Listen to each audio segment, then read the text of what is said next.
My twins were born in February this year, 10 weeks early, and honestly, the word tired doesn't even begin to describe our preterm twin parenthood journey over the past 5 months. It has been a tiring, exhausting, sleepless 5 months. My eye bags are now almost permanent and bigger than my eyes most of the time.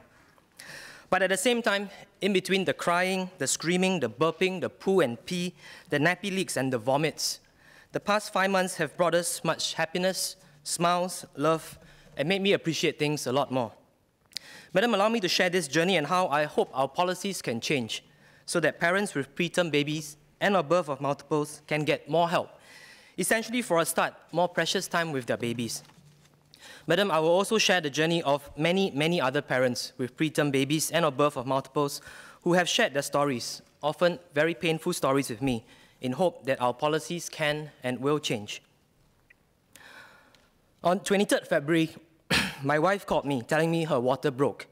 I will never forget that call, but honestly, the rest of that day was a complete blur. I did rush home, picked her up, and rushed to the hospital. That evening, they performed an emergency cesarean, and Katie and Poppy were born, 10 weeks premature. I wanted to be in the operating theatre with my wife, but the doctor didn't allow it. He replied, there will be a lot of doctors and nurses in there as they had to deliver twins, and my twins might come out lifeless and will have to be resuscitated. It might be too traumatic for me to see this. Waiting for them to come out of the operating theatre was one of the most excruciating waits of my life. My twins were delivered successfully and spent about 10 weeks in hospital at the SGH Neonatal Intensive Care Unit, or NICU, and at the High Dependency Unit, also called the Special Care Nursery. It was a very difficult and painful 10 weeks. It was an absolute emotional roller coaster, and it was physically draining. We were at the hospital every day, watching them progress and then deteriorate, progress and deteriorate, progress and deteriorate.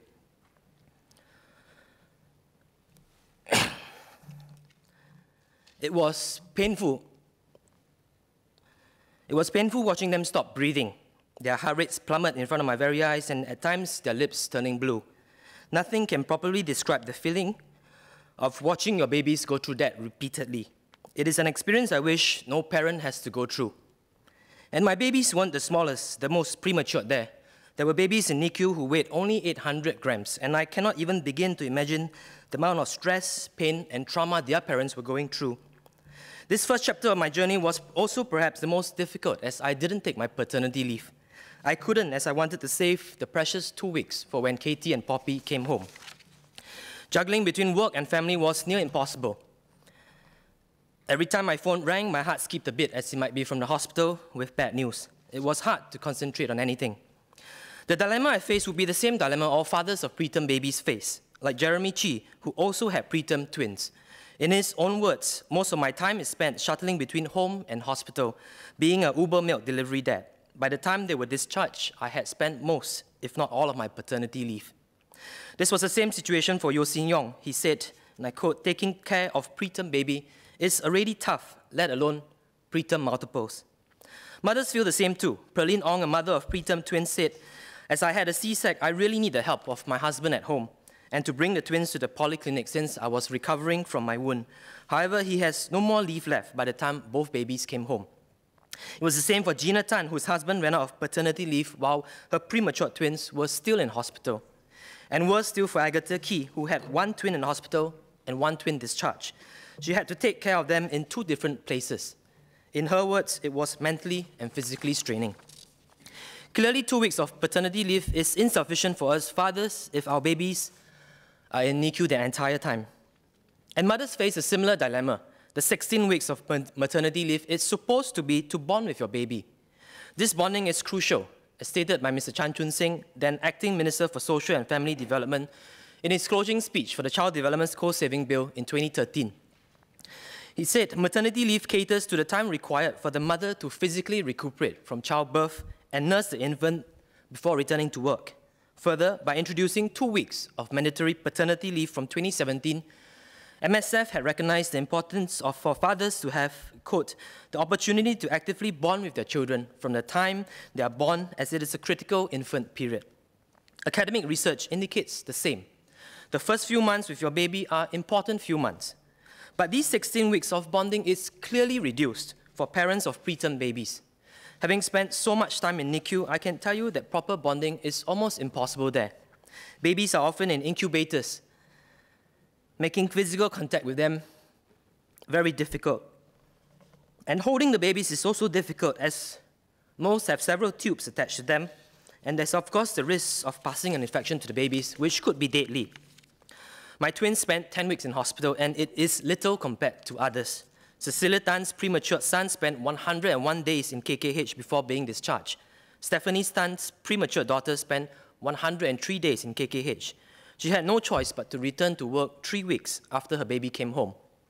Eden Ang's premature daughter was in hospital during her entire 16 weeks of maternity leave. I cannot imagine having to go back to work when your baby is discharged after spending 16 weeks in hospital. I doubt anyone can function properly at work in any case. Worse still is going back to work when your baby is still in hospital. This was the case for May and Carol, who had premature twins. She said, "The twins are my first baby. So after giving birth and seeing them with all the tubes and equipment really scared me, and I couldn't stop worrying. Every day I would visit them in NICU for that few short hours. I couldn't help but break down several times. One of her twins was discharged after 3 months, the other after 7 months. She went back to work after taking her maternity leave, and after her elder twin was discharged, she had no choice but to take 2 months of unpaid leave to take care of her. And this is the case now for Ng Hui Wen, whose premature daughter is currently warded in KKH for over 4 months already. She took only 2 months of maternity leave, as she wanted to save the remaining 2 months to spend with her baby when she is discharged. In her words, "The daily visit to hospital has taken a toll on my mental and physical health." And the time the baby spends in hospital is an important time for both fathers and mothers to be together rather than apart. The emotional stress is tremendous, and both parents need to be there for their babies and for each other. Madeline Lee, a mother of a preterm baby, said, "I had to admit I had postnatal depression when I saw my 2 kg baby in NICU with tubes over him. The need to have a supporting husband during this period is crucial to the family. Having just 2 weeks of paternity leave wasn't enough for me.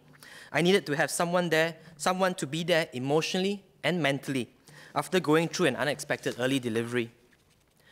Perhaps the most heart-wrenching story shared with me was that by Mei Liu, who had premature twins, but one twin caught an infection in her womb and couldn't be saved. The other twin stayed in hospital for about 4 months. She said, "My husband and I, especially me, had to manage losing a baby and running to and from the hospital during my confinement to be with my baby boy. During his critical days, it was very tiring and sad at the same time.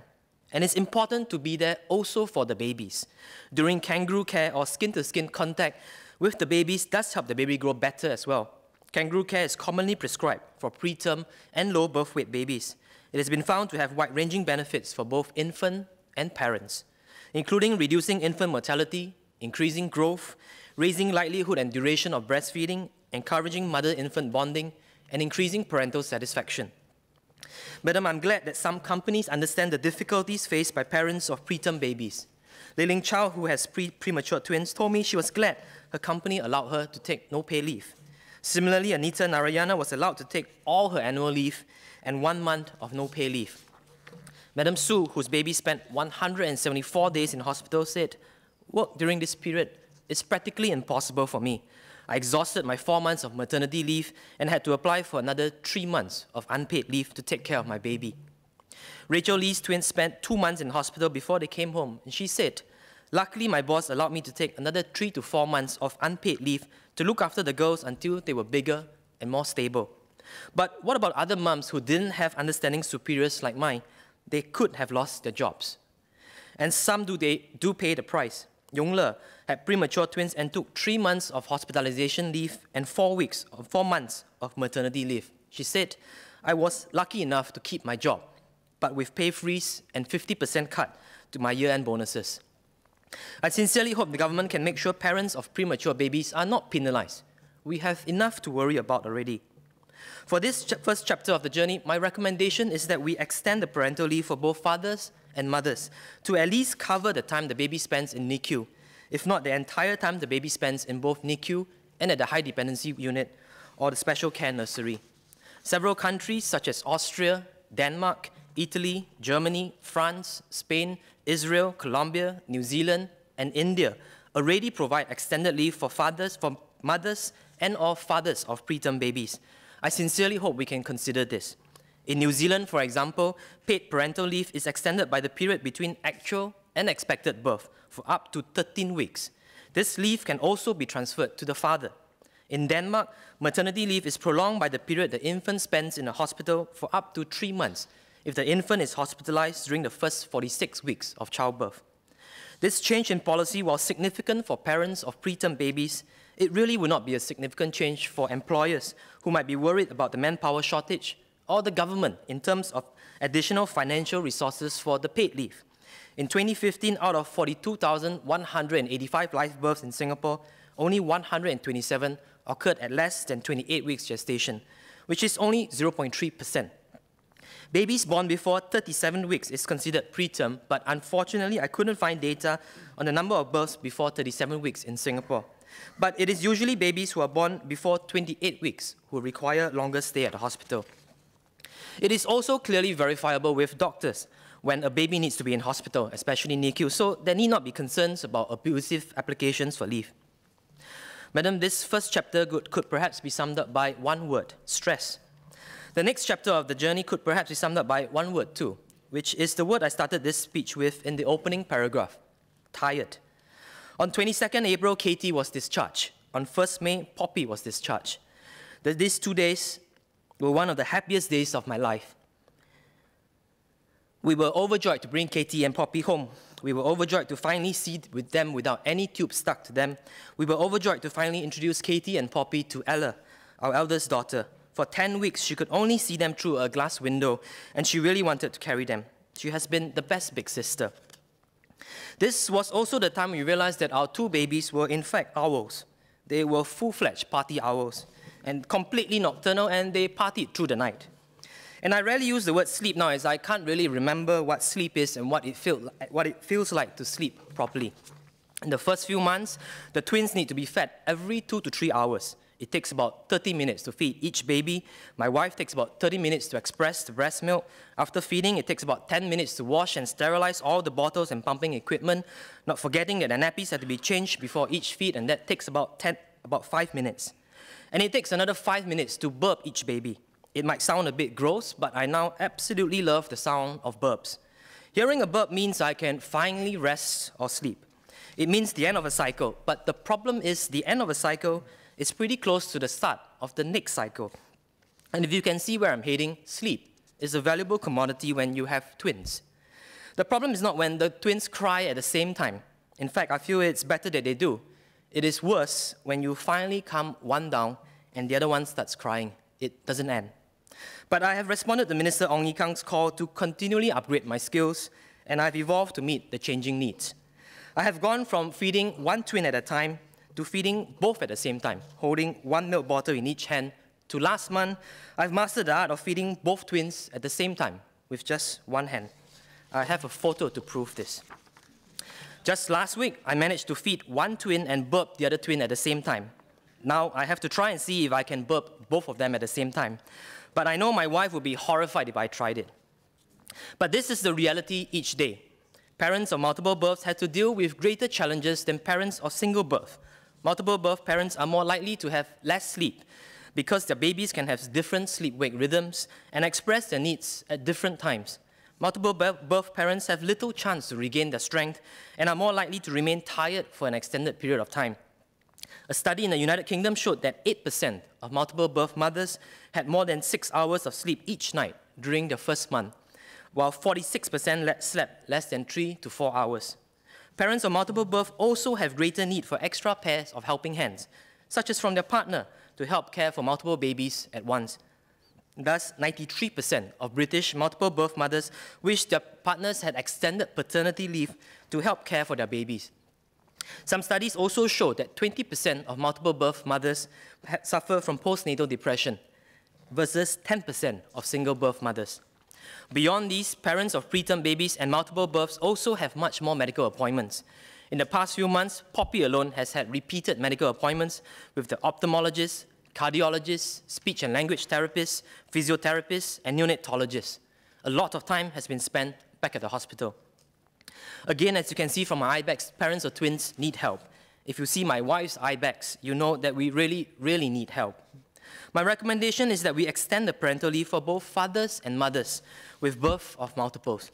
Many countries already offer extended parental leave in cases of multiple birth, some offering it since 1975. These countries include Finland, Norway, Sweden, Germany, Luxembourg, Portugal, Spain, Austria, Belgium, France, Czech Republic, Latvia, Poland, Russia, Israel, Turkey, and closer to home, China, South Korea, Japan, Vietnam, and Myanmar. In France, for example, maternity leave is extended by 18 weeks for twins, by 30 weeks for higher order multiple birth. Paternity leave is extended by 7 days. In Myanmar, maternity leave is extended by 4 weeks for twin delivery. Like preterm babies, this change in policy will not have a big overall impact. Out of 42,185 live births in Singapore in 2015, there were only 1,249 twin births and 21 sets of triplets born, only 3%. Parents also can't choose whether they have twins or triplets, so they can't manipulate the system. Madam, I sincerely hope the government will consider my recommendations, study the positive examples in other countries, do public consultations, and ultimately provide parents of preterm babies and of birth of multiples with a greater peace of mind and more precious time to bond with their babies. I cannot end this speech without thanking the amazing doctors, nurses, therapists, cleaners, and all the staff members at the delivery suite, NICU, and high dependency unit at SGH, and all the other hospitals. Thank you for saving the lives of Katie and Poppy, and countless other babies they have cared for. At times, it was surreal sitting at NICU, doing kangaroo care with my baby, singing to her while watching the mayhem in NICU. Watching the staff handle a never-ending arrival of preterm babies and a never-ending chorus of alarm bells as babies stop breathing. The staff members handle each situation so professionally, so meticulously, and with so much tender, loving care. From the bottom of my heart and on behalf of all the other parents, thank you. I also wanted to highlight the efforts of the Facebook group, SG Parents of Twins and Triplets, which has been the only form of communal support for parents with multiples. And Madam, through this journey, I also realized that I married Wonder Woman. My wife had an emergency cesarean at night, and in the morning, she was up and about going to see our twins already. It's not easy expressing breast milk for one baby, but my amazing wife has managed to express enough milk for 2 babies for 5 months now. She has also mastered the art of pumping breast milk while feeding both twins at the same time. I also have a photo to prove this, but I know she will definitely kill me if I show it to you. Madam, many people have shared their preterm and or birth of multiples journey with me, and we all hope that through our sharing of our painful experiences, others will benefit from the changes in policies we are calling for. We have all been through it and hope that future parents of preterm babies and or birth of multiples get the additional help they so desperately need. Unfortunately, I definitely won't benefit from these changes as my factory is closed. With 3 daughters, I am heavily outnumbered at home already, and this factory is definitely permanently closed. Let me end with a quote, as always. This one I really love. It reads, "Twins will make love stronger, days shorter, nights longer, bank accounts smaller, home happier, clothes shabbier, the past forgotten, and the future worth living." Thank you, Madam.